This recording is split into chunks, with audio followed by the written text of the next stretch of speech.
Sou o professor Jair Campos, com a questão 151, prova amarela do Enem 2018. Além de entender um pouco de segunda lei de Newton, nós temos que aplicar aqui também as noções de proporcionalidade direta e inversa. Então vamos lá à questão. De acordo com a lei universal da gravitação, proposta por Isaac Newton, a intensidade da força gravitacional F que a Terra exerce sobre um satélite em órbita circular é proporcional à massa m do satélite e inversamente proporcional ao quadrado do raio da órbita, ou seja, a força que a Terra exerce sobre um satélite pode ser expressa pela expressão K, uma constante, vezes m, que é a massa do satélite, dividido pelo raio ao quadrado, raio da órbita ao quadrado.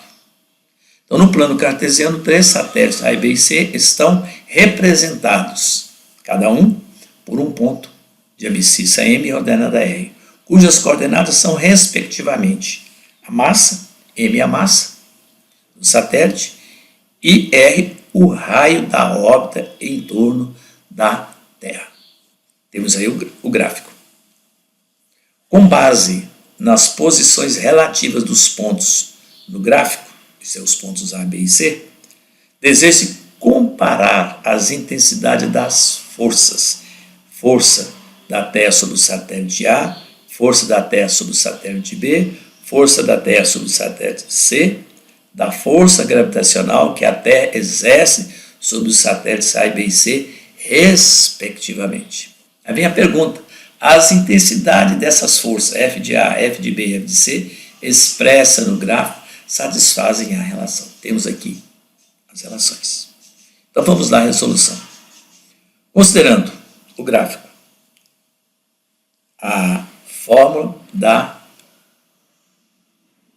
força gravitacional fornecida na questão, nós podemos escrever. Então vamos começar observando o gráfico e fazendo algumas considerações sobre a força gravitacional. Então primeiro vamos olhar o gráfico. Temos os pontos A, B e C, eixo vertical raio em função da massa.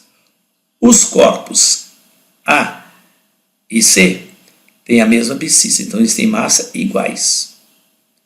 O raio de A é 1 e o raio de C é diferente. O raio de C é maior que o raio de A.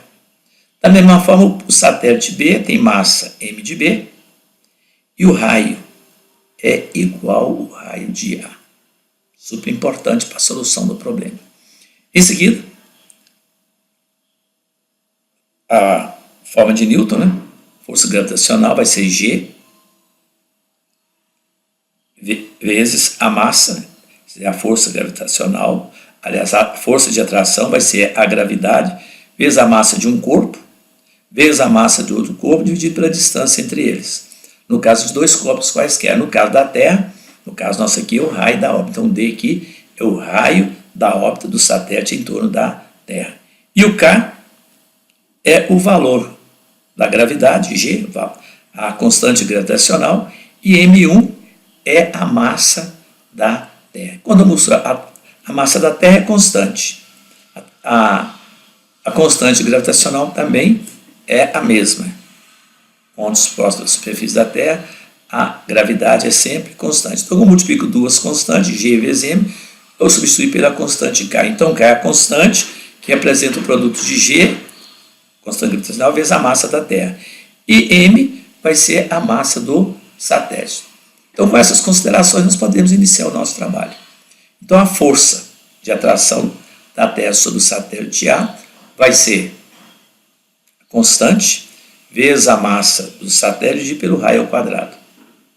Adiantando aqui já, maior é a constante vezes a massa do satélite C dividido pelo raio de órbita ao quadrado. Então agora o problema aqui é distinguir por que maior. né? Por que maior?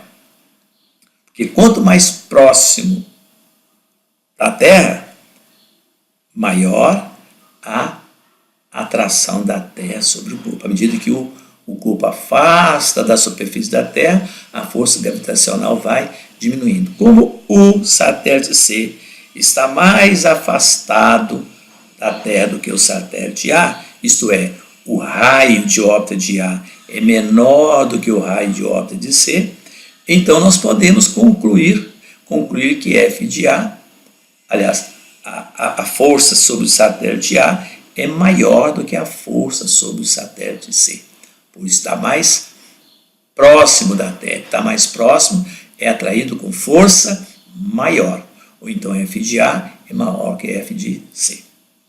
Da mesma forma, vamos analisar o satélite A em função do satélite B. Da mesma forma, Km de A sobre R de A ao quadrado, Kmb sobre R ao quadrado de B.